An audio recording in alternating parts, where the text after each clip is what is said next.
Hello, my name is Kevin Freeman. I'm Director in the Office of School Improvement here at DESE and Quality Schools on 7th floor. Our office handles both state and federal accountability, and we're going to go over the changes to the 2018 Annual Performance Report today. At this point in time, if you haven't read the memo that we put out a couple of weeks ago, it is QS 18002. I would encourage you to go find that administrative memo. It is on the DESE homepage. Right in the middle of the page on the left-hand side, you'll see a link to administrative memos. So go grab that and then come back to this and we'll walk through the changes to the annual performance report. And we're only going to deal with MSIP and our annual performance report. We won't be talking about ESSA any today. So, assuming you've had that memo and you've read that memo, there are some things that I want to take just a minute and dispel some rumors that we've heard as we've done presentations around the state. First of all, accountability is not going away. We still have accountability, even though we have new English language arts and mathematics assessments, and we won't be able to use that first year of data for MSIP accountability. Accountability as a whole is still here. We still have standards 3, 4, and 5. We still have other things that feed the annual performance report, such as having a properly certified superintendent, having adequate fund balances, being in compliance with all state and federal statutes, those sort of things. So we still have accountability, we'll still have classification. Secondly, and we'll talk a little bit more about it when we get into the presentation, there's this business about replacing free and reduced lunch with direct certification in Standard 2. And what I want to say here and emphasize over and over again is this does not impact anything else that you do normally with your free and reduced lunch program. Nothing else changes for you other than this accountability piece, in that students who are free and reduced lunch previously would have been included in the super subgroup, and instead we'll replace that with students who are direct certification. So if you're a CEP school, you're still a CEP school, nothing changes. If you do free and reduced lunch forms, nothing changes. This doesn't impact anything about your finances, nothing to do with Title I, breakdown of allocation, any of those kind of things. It is strictly confined to Standard 2 of the annual performance report. Also, this is a transition away from hold harmless. So what we'll do to determine the base year, the comparison year, is look back at 14, 15, 16, and 17 in Standard 1 and 2, ELA and Math, and whatever your best number was that calculated your 2017 APR, that's all you'll see on the annual performance report this year. So you'll get to keep that. And then the last thing is I do want to clear up, and I'll talk about it again when we move through this, is this business about GO3 as an exit code in the graduation rate. This is something that's been in place for a while that we now have to enforce per federal regulations. And any students that you code as an exiter with GO3, they're removed from the numerator only, not the denominator of the graduation rate. So let's talk about the changes to the annual performance report. And again, like I just mentioned, we are going to, in Standard 1 and 2, ELA and Math, you get to keep whatever your best points were from the prior years. And so they will come forward to impact 2017's base year. So in this example up here, this district in 2017, they actually used 16 points from 2014 to calculate the APR. They used 15 points from 2016 to calculate the APR. Then of course, hold harmless never applied to science or social studies. So this number, and this number, and this number, and this number would have informed the annual performance report, Standard 1 and Standard 2. Can't have all of them coming down. So next year, when you look at your summary annual performance report document, you won't see all of those numbers. You will see 2017, you'll see whatever those best years were. They will come forward and be in the 2017 column, and this becomes your base then for your annual performance report and how we will deal with the 2018 APR. So in this example right here, and I need to check my notes, be sure I'm on pace here. In this example right here, this district earned 12 points in English. They earned 9 points in math. Remember, science, we won't have any points this year. There's not any data for science this year. And they earned 6 points in social studies. Social studies isn't changing. We have another year of the same assessment.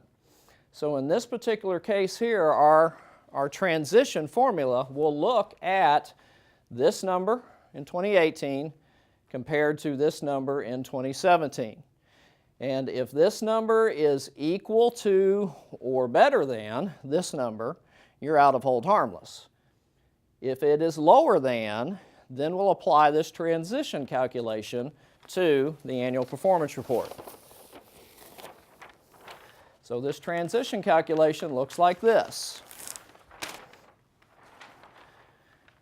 In this instance, this number is less than 2017, so we'll take 2/3 of the old number, give you credit for the work that you did in the past, plus 1/3 of the new number, and that will establish the points earned for the 2018 published annual performance report.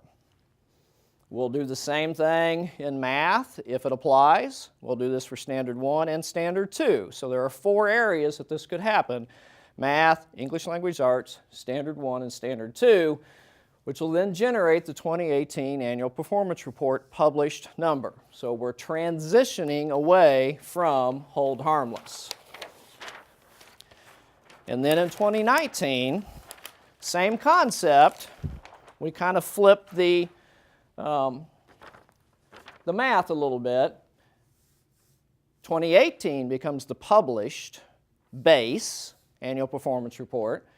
We'll look at the points that you earn in 2019, what you actually earn as a district, and apply the math. So if you earned less than, as this example shows, we'll go 2/3 of the new, 1/3 of the old for the published number. If it is equal to or better, then you're out. You've transitioned out of hold harmless, and that doesn't apply. Do the same thing for math, same thing for Standard 1, same thing for Standard 2, and we take care of then this transition out of hold harmless, and so that when we get to year 2020, there is no hold harmless, and everybody is transitioned completely out of hold harmless in year 2020. So the other changes that impact the annual performance report. I mentioned already that we have the transition from free and reduced lunch to direct certification. Currently in the state of Missouri, we have 508 buildings, I believe it's 102 districts.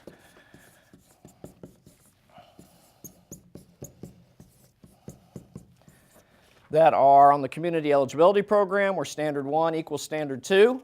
That's how that works out, because once you go on community eligibility program, all of your students are now included in that free and reduced lunch group, and so it's had the net impact on the annual performance report of making these two things equal to each other, which doesn't give us any differentiation between the two, and we need that. We need to be able to determine if your subgroups are improving. So for 2018, we're going to make this move to direct certification that I mentioned earlier, and to include students in that super subgroup. And again, this is just accountability. It is not anything to do with your funding, anything to do with Title I breakdown of allocation, has no impact on you in terms of your free and reduced lunch forms or your CEP status and those things that you do. You continue to do everything the way that you've always done.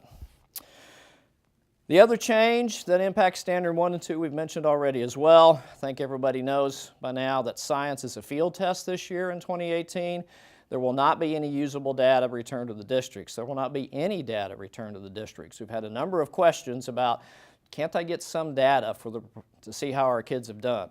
The field tests that your students are taking are not constructed in such a manner to be able to return to you any kind of usable data to inform instruction.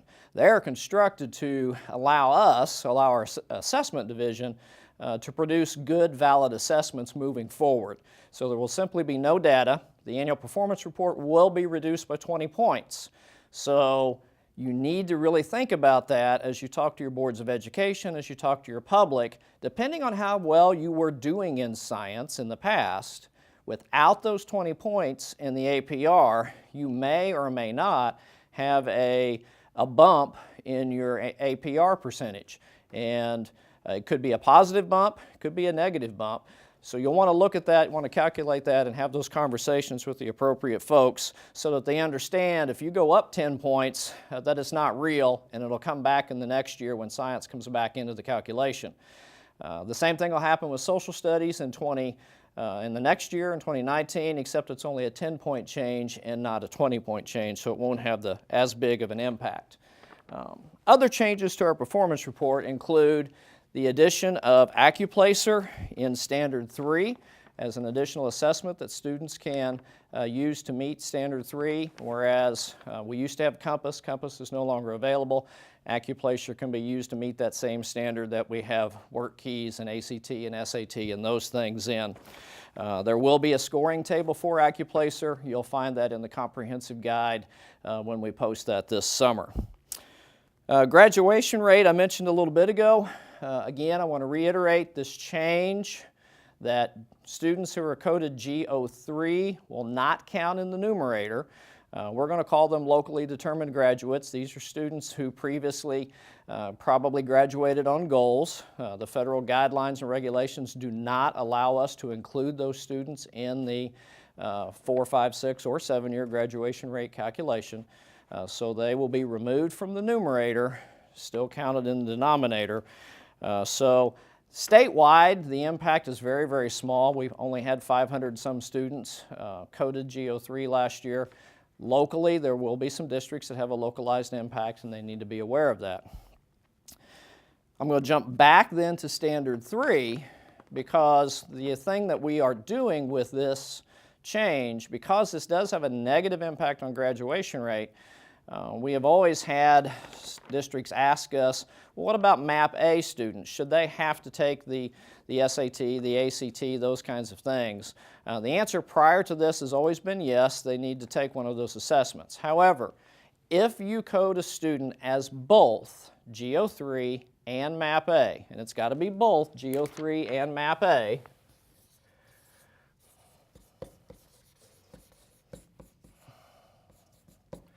both G03 and MAP A, those students can be excluded from the first 4 pieces of Standard 3.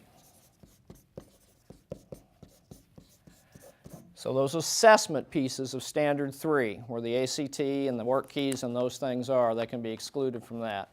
They still will be included in 5 and 6 in the follow-up pieces because follow-up is still important and there's still appropriate follow-up for a student that is a MAP A student as well. And then Standard 4, the attendance change. This one came at the request of our advisory committee and request from the field. We have operated with this 90-90 proportional attendance rate for several years now. The goal is still for students to be there 90% of the time. 90% is that chronically absent number. However, there have been a number of folks that have really asked for, can't we have some credit for moving kids towards 90, for working with kids that we know they're not going to reach 90, but we're going to get awfully close to 90. And so we're going to allow that. At 85% attendance, you'll get a 0.25 credit, and at 87.5% attendance, you get a 0.5 credit on the proportional attendance calculation for those kids. So it'll look a little bit how Standard 3 is calculated now, where a student who takes the ACT gets 0.25 even if they only score a 13, and they have to get to a 24, 25, or 26 to get full credit for that standard. So it'll be calculated in much the same manner. All districts should see a bump in their attendance because of this. You'll want to watch this number though, because when we modeled this number with 15, 16, and 17 data, what we saw was 150 some odd districts saw an increase in their attendance. Actually had 2 districts that declined because their status went up just a little bit, but in doing so they lost their progress points. Status didn't go up enough to move them, and then they lost progress. So you'll want to watch your attendance to make sure that doesn't happen to you. We don't know for sure what it'll look like when we plug the 2018 data in, but we'll work with districts individually on that.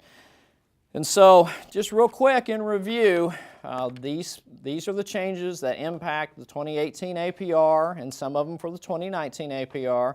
They impact how the APR will be scored. Remember that classification is still a thing. It doesn't go away because we have new assessments. You still have the rest of the performance report, standards 3, 4, and 5. You still have having a properly certified superintendent, having appropriate fund balances, being in compliance with all statutes, and all those things that inform classification. Standard 1 and Standard 2 will do the transition calculation away from hold harmless so that by 2020 we are completely out of hold harmless and there are no districts in hold harmless anymore. Standard 1 and 2, Standard 2, we have the change from free and reduced lunch to direct certification. We will take a look at recalculating those status targets for that standard. Those will come out with the MSIP comprehensive guide this fall. When that is produced, we have to wait till we get the assessment results back from the assessments. We also have in Standard 1 and 2, no science in 2018, no social studies in 2019. We have the addition of Accuplacer for Standard 3. We have the attendance rate change, and we have the graduation rate change. If you have any questions, please feel free to call us here at DESE in School Improvement. My number is 573-751-1262, and we'll be glad to help answer your questions, and I hope this has been informative, and have a great day. Thank you very much.